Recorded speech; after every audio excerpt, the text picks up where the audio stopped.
Harka fuuni akkam jirtu kabajamtoota dhaggeeffattoota keenya sagantaan raadiyoo BBC Afaan Oromoo galgala kana eegalee jira. Sagantaa keenyaarraan lammiileen naannoo Somaaleerraa buqqaanii naannoo laga Xaafootti manni jireenyaa kennameef waan jedhan. Maatii nama torba eegaas dhufne akka bareeda jiraachuu jirra takka waan dhabne inni dubbannu hin qabnu. Koomishiniin bulchiinsa sodaa balaa biyyoolessaa namoonni miiliyoona 7.8 ta'an deeggarsa tattamaa barbaadu jechuu. Harki caalu Oromiyaa keessatti argama. Harki 41. Saayintistiin beekamaa addunyaa Stephen Hawking du'aan boqochuu fi odeessaalee biroos qabanneerra keessummeessaa kan isin waliin turu Galaanaa Balaa akka nu hordoftan kabajaan isin affeera.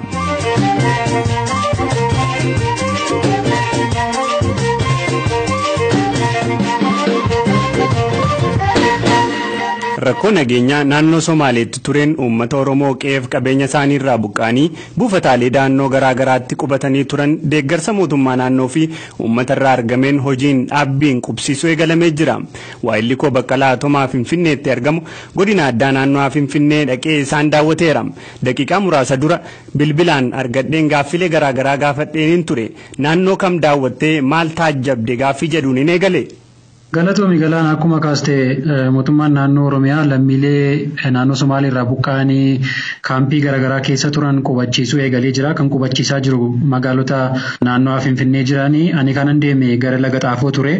Laga Xaafoo saayitii Marsaa jedhamudha kan ani dhaqee achitti lammiilee naannoo Somaaleerraa buqqaanii kaampii garaagaraa keessa turan kan magaalaa Laga Xaafoo qubatan muraasa dubbiseen jira. Haala achi jirus ilaaleen jira. Egaa wanti ani argee manneen achitti ijaaraman qorqorroodhaa kan ijaaramanii lammiileedhaaf kennamanii jiru. Akkuma baay'ina maatii isaaniitiin maatii tokkoof manni tokko kennameefii jira. Manni sun kutaalee garaagaraa hin qabu. Bal'inni isaa waluma fakkaataadha. Bakkeetti immoo manni fincaanii bakkeetti dhagna dhiqatan bakkeetti waa qopheeffatan addatti kophaatti ijaarameeti kan inni jiru. Misoomawwan bu'uuraa kanneen akka bishaanii ibsaa ammaan dura waan guutame hin fakkaatu. Mooraa keessatti ibsaan muka dhaabbatee jiru argeera. Dhiyootti ibsaan gala waan jedhuun abdii qaba. Egaa haalli walii garaa jiru kana fakkaata Galaan. Suurri manneen ijaaraman kana miidiyaa hawaasummaa irratti wayita ilaalaman hedduu hawwatoon fakkaatanii miirri lammiilee manneen kanatti galaa jiranii maal fakkaata? Akkuma jette akkuma anis sila kaasuudhaaf yaale manneen kunneen qorqorroorraa kan ijaaramanii ijaa gaafa laaltu jechuun yookiin suura isaanii gaafa laaltu qaamaanis dhaqxee achitti gaafa laaltu dhugumaaf yoo dubbachuuf ta'e jireenyaaf mijatoon fakkaatanii garuu miira lammiilee kanneenii na gaafatteef lammiileen kunneen baay'een isaanii akkuma beeknu dararaa guddaa keessa kan turan baatilee darbanii haalli isaan itti naannoo Somaalee keessaatti bahan illee baay'ee dararaa guddaa qaba. Nuyiif yookiin immoo namatti manneen kunneen jireenyaaf mijatoo fakkaachuu haadhiisan illee malee jiraattonni achi keessa jiran gammachuu guddaa qabu. Muraasa isaanii haasofsiiseera mee isaanumarraa soo dhageenye. Leenkatti galgal dhufe maatii nama torba eegaas dhufne akka bareeda jiraachuu jirra. Waa hundaa waan takka waan dhabne inni dubbannu hin qabnu akka bareeda jirra. Gama carraa hojii uumuutiinoo maaltu hojjetamaa jira? Kanarrattis jiraattota tokko haasofsiisuu yaaleen ture osoo gara magaalaa qubataniitti hin deemin dura kanaan dura maal hojjechaa akka turan gaafatamanii warreen daldala jedhan daldala warreen hojii garaagaraa irratti hojjetaa turan adda baheetu kan isaan gara kana dhufanii warreen amma ani dubbise magaalaa Laga Xaafoo warri qubatan baay'een isaanii kanaan dura daldalarra warra turanidha. Ammas gara fuulduraatti hojiidhuma daldalaa kana hojjenna jedhanii gucaa guutanii warra as dhufanidha. Haa ta'u malee lammiileen dubbise kunneen hojii argame kamiyyuu hojjennee jireenya keenya jijjiiruudhaaf qophiidha waan jedhu kutannoo akkanaati kan isaan qabani. Dubartii Daboo Abdallaa kan jedhamtu haasofsiiseen ture uffata miicaa turte yeroo nan haasofsiisu waa'ee hojii kana naan jedhaniiru. Somaaleerraa waa meeqa taanee baanee ammoo bilisummaan mamuun harkanneewu qaawaa cufa hawaan dalagannuufis akka nu dabartu ni dalaganna ni feeyidooyina bakka dureen daldalaan dalaga wacaalirraa meeshaa ararfanna daldaloosan katabne bakka achirrattillee daldallaa inni. Akka walii galaatti dhaabbiin lammiilee kana qubachiisuutiin hojiilee hojjetamaa jiru irratti odeeffannoo maaltu jira? Koree hojii kana qindeessu dubbifteetta? Karoora akkuma walii galaatti jiru lakkoofsa namoota qubatanii carraa hojii uumuu wajjin wal qabatees waan jiru yaada garaagaraa gama mootummaatiin jiru gabaasa keenya boruu keessatti qabannee dhiyaanna. Baqqalaa Atomaa gabaasa nuun ga'eef ni galateeffanna.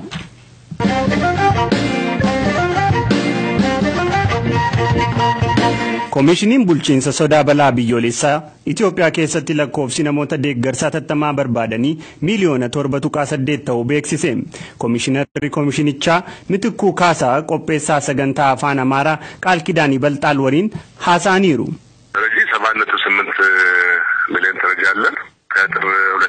Amajjii bara 2010 irraa kaasee hanga muddee bara 2011 akka lakkoofsa Habashaatti lammiileen deeggarsa barbaadan miliyoona 7.8tu jira. Namoota miliyoona 7.8 ta'an gargaaruuf maallaqni doolaara Ameerikaa biliyoona 1.4 ta'utu barbaachisa. Kana keessaa marsaa duraaf mootummaan doolaara miliyoona 138 ramadeera. Haala kanaan deeggarsi mootummaan itti fufa. Miliyoona 6.8 kan ta'an balaa hongee, lolaa fi sigiga lafaa wajjin sababa wal qabateen deeggarsa barbaaduuf saaxilaman. Kanaafan miliyoona 1 kan ta'an ammoo walitti bu'iinsaani. Harki caalaan namoota kanaa Oromiyaa keessatti akka argamanii fi haalli nageenya biyyattii keessa jiru kenniinsa deeggarsaa irratti gara jalqabaa rakkisaa akka ture Koomishinar Mitikkuun ni dubbatu.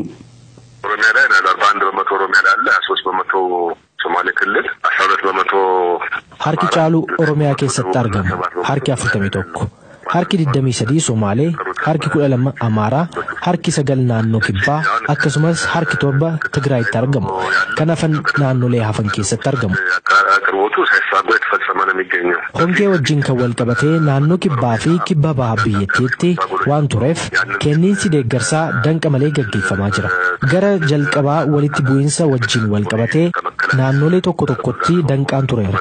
Haa ta'u malee qaamolee hooggansaa naannolee poolisii federaalaa fi raayyaa ittisa waliin hojjechuun deeggarsicha akka qaqqabu gooneera. Amma garuu kutaalee biyyattii kam keessattuu walitti bu'iinsi waan hin jirreef deeggarsi haala barbaachisuun deemaa jira. Koomishinara Koomishinii Bulchiinsa Sodaa Balaa Biyyoolessaa akka ta'an Mitikkuu Kaasaa dhaggeeffanne.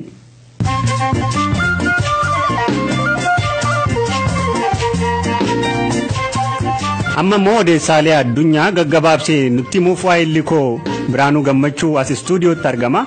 Kunoo Biraanuu. Galatoomii Galaanaa oduu biyya keessaa tokko qabnu ni eegala.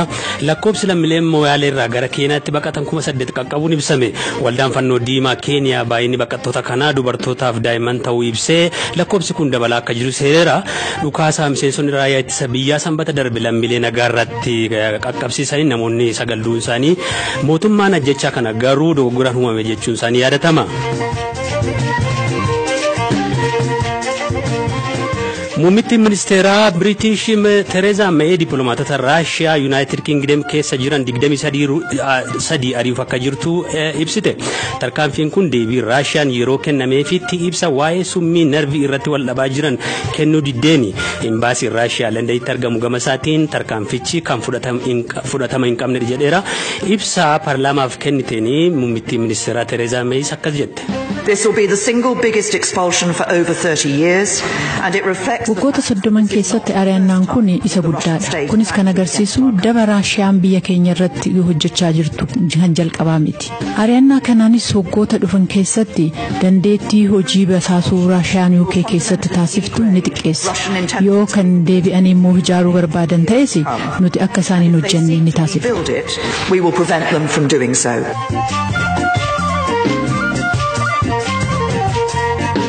Seraaliyoonitti loltuun duraan yaalii mootummaa fonqolchuu gaggeessaa ture filannoo pirezidaantummaa marsaa duraatiin mo'ate Julius Maado Baayoo sagalee parsantaa 43.3 argachuu danda'ullee kan pirezidaantii ta'uu isa dandeessisuun hin milkoofne waan ta'eefis torban 2 keessatti kaadhimamaa paartii biyya bulchaa jiru wajjin wal dorgomuuf jira. Saayintistiin beekamaa addunyaa kanaa Profeesar Stephen Hawking waggaa 76tti boqote. Hawking umurii ijoollummaa isaatti dhukkuba motora narvii wal qabatee waggaa muraasa duwwaa akka jiraatu itti himamullee lubbuun jiraatee seenaa qorannoo saayinsii gama yuunivarsiitiin jiru irratti daandii haarawaa kanaan dura hin saaqamne saaquu danda'ee ture.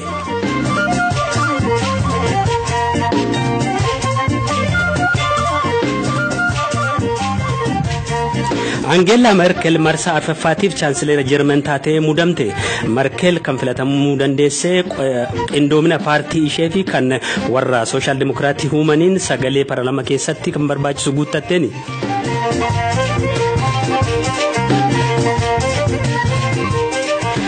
Saayintistoonni DNA namtolchee odeeffannoo dijitawaa guddaa ol kaawwachuu dandeessu arganne jedhani. Argannoon kunis odeeffannoo irra deebi'ee oduu kana.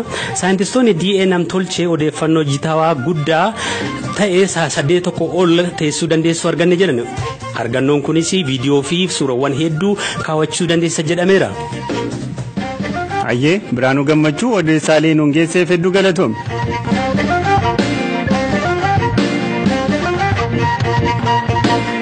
Ayyee dhaggeeffattoota keenya amma immoo dubbilee ijoo marii miidiyaa hawaasummaa guyyaa har'aa ta'an yeroo ilaallurra geenyerra Caalii Nagaasaatu wantoota jiran nutti hima. Caalii maaltu jira? Galatoomi Galaana. Du'aan boqochuu saayintistii beekamaa addunyaa Stephen Hawking erga miidiyaalee gurguddoon gabaasanii booda namoonni hedduun oduu kana fuula feesbuukii isaanii irratti geessituu gabaasa miidiyaalee gurguddoo waliin maxxansaa oolaniiru. Guyyaan Stephen Hawking itti du'e kun yookaan itti boqote kun guyyaa Albert Einstein itti dhalatee fi guyyaa Galileo Galiliin itti du'e wajjin walirra bu'uunsaas namoonni maxxansaa jiru. Guyyaa har'aa waa'ee ooltii guyyaa lammaffaa dhiyeessii boba'aa gufachiisuun mootummaa irratti dhiibbaa uumuuti. Kanas kanaan dura gabaasnee turre namoonni baay'een buufataalee boba'aa Finfinneetti boba'aan dhibuu fi bakka tokko tokkotti konkolaattonni buufataalee boba'aa hiriiranii suurree mul'isuu dirree feesbuukii irratti mul'ateera. Loltoonni raayyaa ittisa biyyaas ajaja komaand poostiin buufataalee boba'aa fi konkolaattota boba'aa fe'anii eeguutti jiru. Kan biroon immoo jiraattota magaalaa Moyyaalee haleellaa sanbata darbe dhiyeessuun gara Moyyaalee keenyaatti baqataniif lammiileen biyya hambaa jiraatanis deeggarsa maallaqaa GoFundMe irratti sassaabamaa jiru galma kaa'ame 60,000 taruun hanga ammaatti 64,000 kan ga'u akka walitti qabames barameera. Fuula feesbuukii qindeessitoota galii kana sassaabaa jiran irraa hubachuun danda'ameera. Lakkoofsi kun hanga nuti istuudiyoo seennee sagantaa kana waraabnutti kan jirudha. Haaluma wal fakkaatuunis namoonni Keeniyaas namoota kanaaf shilingii Keeniyaa 350 ol walitti qabuu fuula feesbuukii qindeessitoota gargaarsa uummata kanarraa argineerra. Caalii Nagaasaa odeeffannoolee nuun geesseef hedduu galatoom.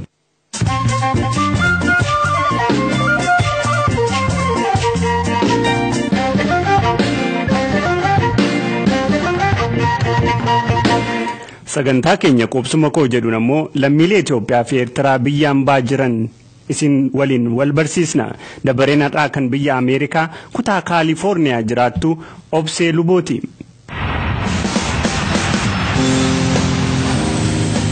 Maqaan koo Obsee Lubooti. Amma biyya Ameerikaatti kutaa Kaalifoorniyaa magaalaa Kaastro Vaalii keessan jiraadha. Ogeettii fayyaa yoo ta'u gaa'ela dhaabbachuun haadha mucaa dhiiraa tokko ta'eera. Bara 2000 keessa gara Ameerikaa dhufe. Akkan dhufeen barumsa sadarkaa lammaffaa itti fufee qabxii olaanaa fiduun iskoolaarshipii argadhee yuunivarsiitii Bilaashaa barachuun danda'e. Wanti gaariin biyya kana keessatti naaf ta'ee jedhu sadarkaa yuunivarsiitii galee ogummaa fayyaa barachuu danda'uu kiyyaaf isan baradhe kanaan immoo deebisee lammii koo biyya jiran gargaaruu danda'u kooti. Biyya koorraa nama isaa dabalatee lafa naannoo isaa horii hundumaa baay'een yaada keessattuu abbaa fi haadha koo. Biyyaaf lammiin nama bareecha. Qabeenyi biyya tokkos jarreen kan. Kanaafuu fayyaan namaaf kan horii eegamuu qabu. Akkasumas laftis eegamuu kunuunfamuu malan jedhaan. Keessummaa keenya Obsee Luboo kan Kaalifoorniyaa jiraattu dhaggeeffattanii.